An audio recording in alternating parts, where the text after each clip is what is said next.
Hello my friends and welcome. We have some great news coming from the front lines. Let's zoom to Staramayorska, and today Ukraine liberated that village. This is the very important on the way to reach the main Russian defense line in this area. Let's go for the timeline.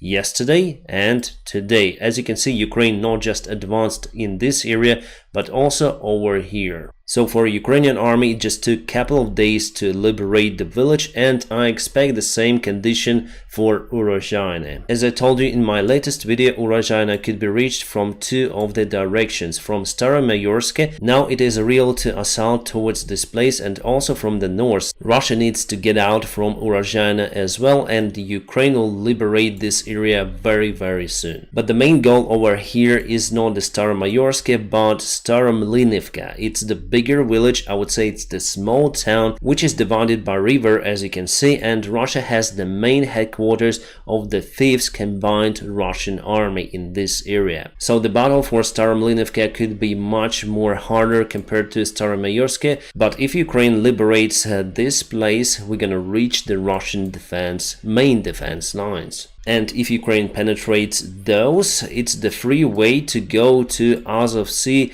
near to Yalta probably, or maybe to Mariupol, or probably Berdansk. I think Berdansk is better because Mariupol is very close to the Russian controlled territory and to Russia itself. They have the direct road from the Russian Federation, so it's much more easier for them to supply Mariupol rather than Berdansk. Again, great achievement by Ukrainian army, and for sure our guys will continue to liberate our land in that area.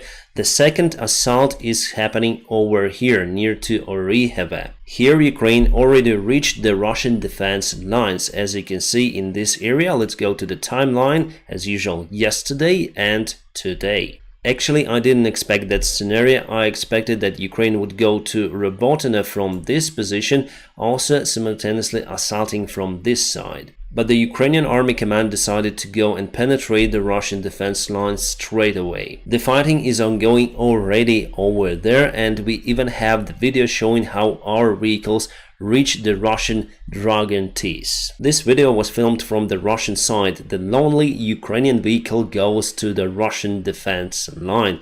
I wonder what that vehicle is. Well, we also have the movement over there. Probably this is the soldier, and probably those are the soldiers in the forest lines. It's strange because Russia should defend this area, otherwise our vehicles would penetrate it easily. Anyways, it's good for us. Here's the trace from the vehicle itself. It went just freely from the field, and there are no any mines in this area. Just hope that this video from that exact position, I wasn't able to find the same video before. Well, according to insider resource, it's the real information. We even have the geographical coordinates of this forest line, and here is the Russian defense somewhere. You may see that the nearby village is Verbova, so let's check it on our military map. Wow, actually it's true, the Verbova is nearby and Russia is not defending their defense lines. Kind of interesting. In that case they would be penetrated very fast. Maybe they concentrate their forces here on the south to protect the nearby town, or maybe here, but they need to resist constantly. What was the purpose to construct those defense lines? After all, just found the video how the 35th Assault Brigade of Ukrainian Army liberated the Staramayorska. I will share it on my Telegram channel. You may find it in the video description just below. You can see many tanks, and also there were some of the armor vehicles in the convoy. Our soldiers used artillery and mortars a lot, and they were able to target the Russian tanks, also with the help of the drones. Here you can see that one of the Russian tanks was abandoned and captured by our guys, and finally they liberated Staramayorska. Awesome job. Alright, I found the full video on the Russian resource because it was filmed on the Russian camera from the Russian side. This is the anti-tank trench, and there is just single Ukrainian tank. Actually, as they say, it went just into that trench. Let's see it. Let's zoom in, for example, like that. So tank goes in just into the trench, and Well, honestly, I think that it was done for purpose to check the trench itself. I wonder what tank we used, but probably it's not very expensive.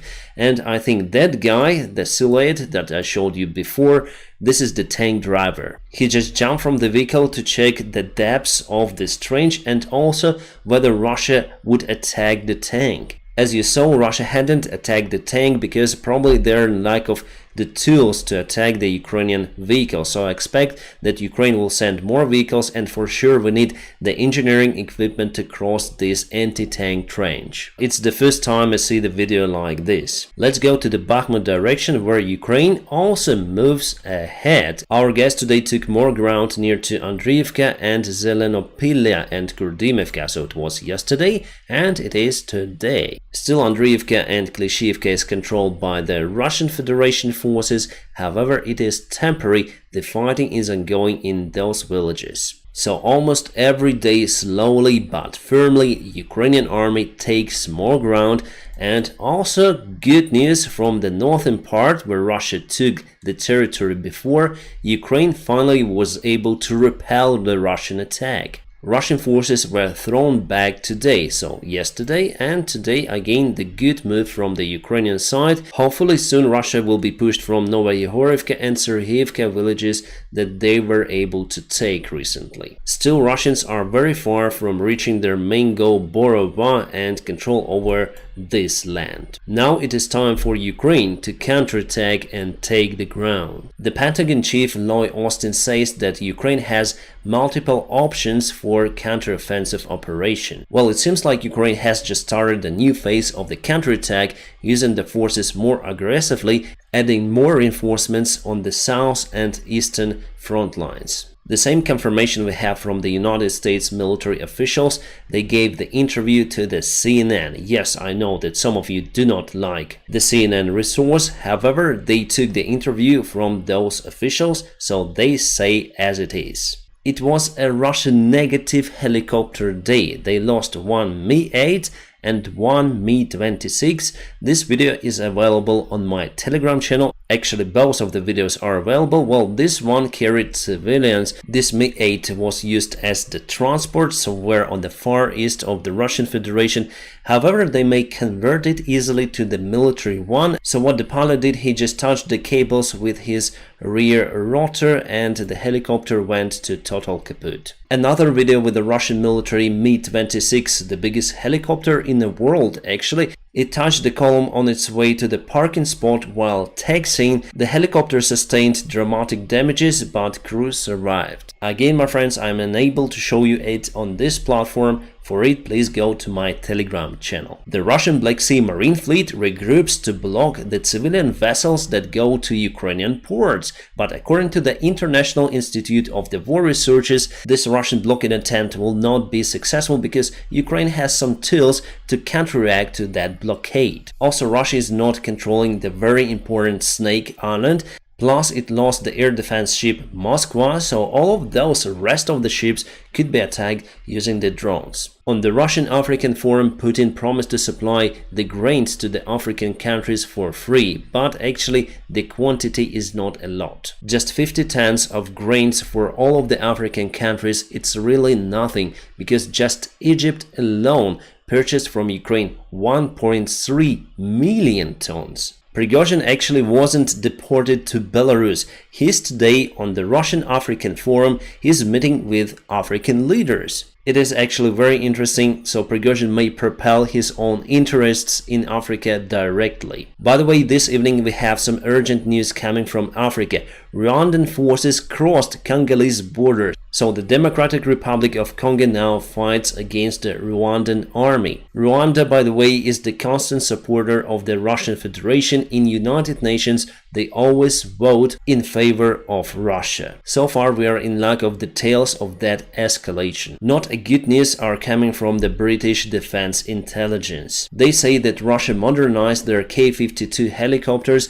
installing the new aiming equipment from what I understood and the long-range missiles. As for helicopter, it is long, 15 kilometers. The 8 kilometers rockets were the problem for Ukrainian army, but 15, the helicopters will be out of reach by Ukrainian air defense, unfortunately, because they fly very low.